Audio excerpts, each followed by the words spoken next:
NCERT types of relations, संबंधों के प्रकार, exercise 1.1. Question number 7 is show that the relation R in the set A of all the books in a library of a college given by R equals to XY such that X and Y have same number of pages in an is an equivalence relation.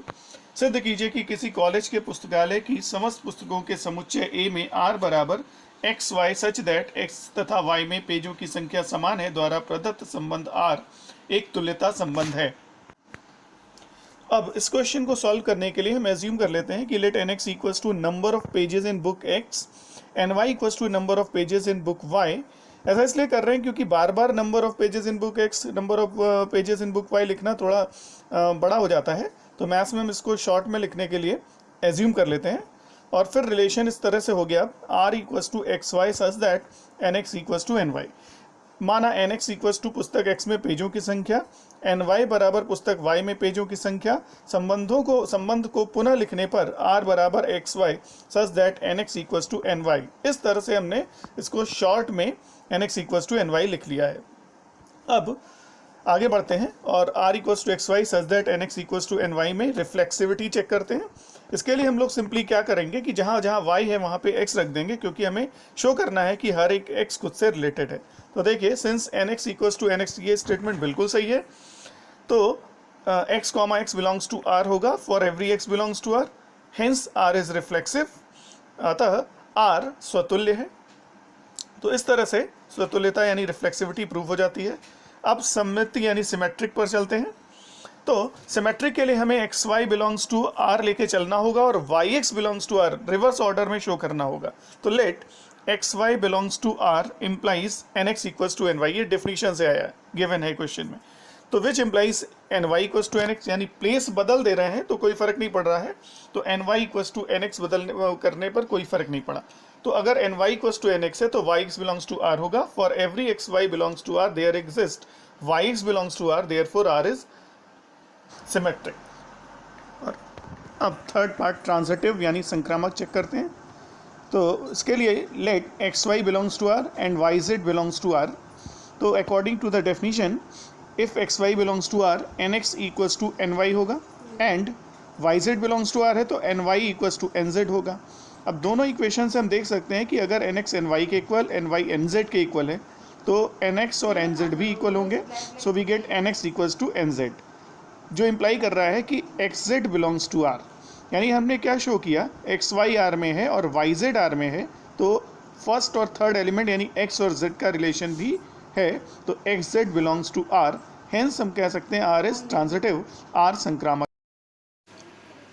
Question number 8, सिद्ध कीजिए कि समुच्चय A बराबर 1 2 3 4 5 में R बराबर AB such that mod A minus B सम है द्वारा प्रदत्त संबंध R एक तुल्यता संबंध है.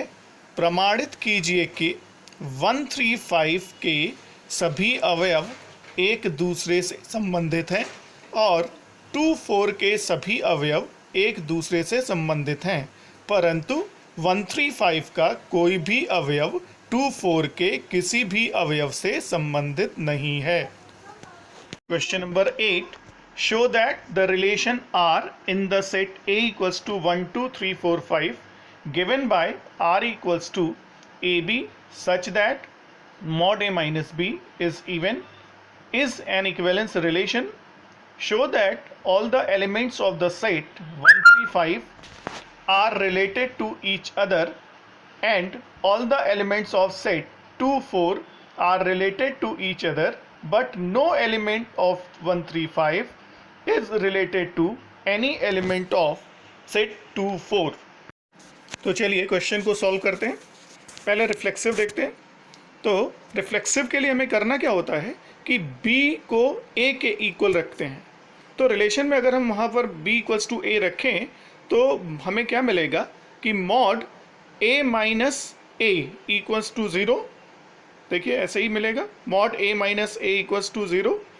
अब देखते हैं कि 0 क्या इवन है. यस, बिल्कुल सही है, 0 इज इवन. 0 एक सम संख्या होती है, इसलिए हम कह सकते हैं कि 0 इवन है. तो यहीं से शुरू करते हैं कि since 0 is an even number, therefore implies mod a minus a is even, implies a comma a belongs to R for every a belongs to a, hence R is reflexive. अतः R स्वतुल्य है। हिंदी में भी इसको show कर सकते हैं इसी तरह से। स्टेटमेंट में लिखना होगा कि सिंस या चूंकि 0 एक सम संख्या है, implies mod a minus a एक सम संख्या है, अतः a comma a belongs to R for every a belongs to R, इसलिए R स्वतुल्य है। अब सिमेट्रिक के लिए AB बिलोंग्स टू R ये लेके चलेंगे और फिर इसका ऑर्डर रिवर्स करके BA बिलोंग्स टू R ये शो करना होगा। तो सिमेट्रिक में हमें प्लेस बदलना पड़ेगा। Let AB belongs to R, माना AB R में है, implies mod A minus B is even, mod A minus B एक सम संख्या है, परिभाषा से आया ये, implies mod B minus A is even, A और B का प्लेस बदलने पर मॉड के अंदर कोई फर्क नहीं पड़ रहा है इसलिए बदल सकते हैं। This implies B comma A belongs to R which implies R is symmetric, अतः R सममित है। तो यहाँ पर ये स्पष्ट है कि अगर मॉड के अंदर हम A और B का प्लेस बदलें तो कोई फर्क नहीं पड़ेगा, क्योंकि मॉड A माइनस B और मॉड B माइनस A की जो न्यूमेरिकल वैल्यू है वो सेम होगी, इसलिए हम लोग ऐसा कर सकते हैं। तो A और B के प्लेस बदलने पर इस रिलेशन में कोई फर्क नहीं पड़ा, इसलिए ये रिलेशन सममित यानी सिमेट्रिक है। अब ट्रांजिटिविटी के लिए, संक्रामकता के लिए AB बिलोंग्स टू R और BC बिलोंग्स टू R लेके चलना पड़ेगा और शो करना पड़ेगा कि AC भी R में है। Let AB belongs to R and BA belongs to R implies mod A minus B is even and mod B minus C is even, definition से आ रहा है, यानी ब्रैकेट में लिख सकते हैं मॉड A माइनस B सम है तथा मॉड B माइनस C भी सम है, implies mod A minus B is even and B minus C is even. यहाँ पर हमने मॉड हटा दिया क्योंकि अगर mod A minus B even है तो A माइनस B भी इवन होगा। दोनों में फ़र्क सिर्फ साइन का हो सकता है। मॉड हमेशा पॉजिटिव होता है, A माइनस B नेगेटिव भी हो सकता है, बट इवन ही होगा। B माइनस C भी नेगेटिव हो सकता है लेकिन इवन ही होगा क्योंकि mod B minus C even है। तो A माइनस B इवन हो और B माइनस C इवन है। अब हम A minus B equals to 2K1 और B माइनस C को 2K2 लिख ले रहे हैं, क्योंकि इवन है तो 2 के मल्टीपल्स होंगे ये, जहाँ K1 K2 belongs to Z यानी पूर्णांक यानी सेट ऑफ इंटीजर से होना चाहिए। अब इन दोनों इक्वेशंस को अगर हम लोग जोड़ दें तो हमें क्या मिलेगा, लेफ्ट साइड में A minus B plus B minus C equals to right side में 2K1 plus 2K2, minus B plus B cancel out हो जाएगा और बनेगा A minus C equals to 2 K1 K2 bracket में आ जाएगा और K1 प्लस K2 को हम K ले लेते हैं क्योंकि K1 K2 अगर पूर्णांक है यानी इंटीजर है तो K भी इंटीजर ही होगा। तो this implies A minus C even. क्यों? क्योंकि हमें A minus C 2 times some integer मिल गया, इसलिए A माइनस C भी इवन होगा, यानी A माइनस C सम संख्या है।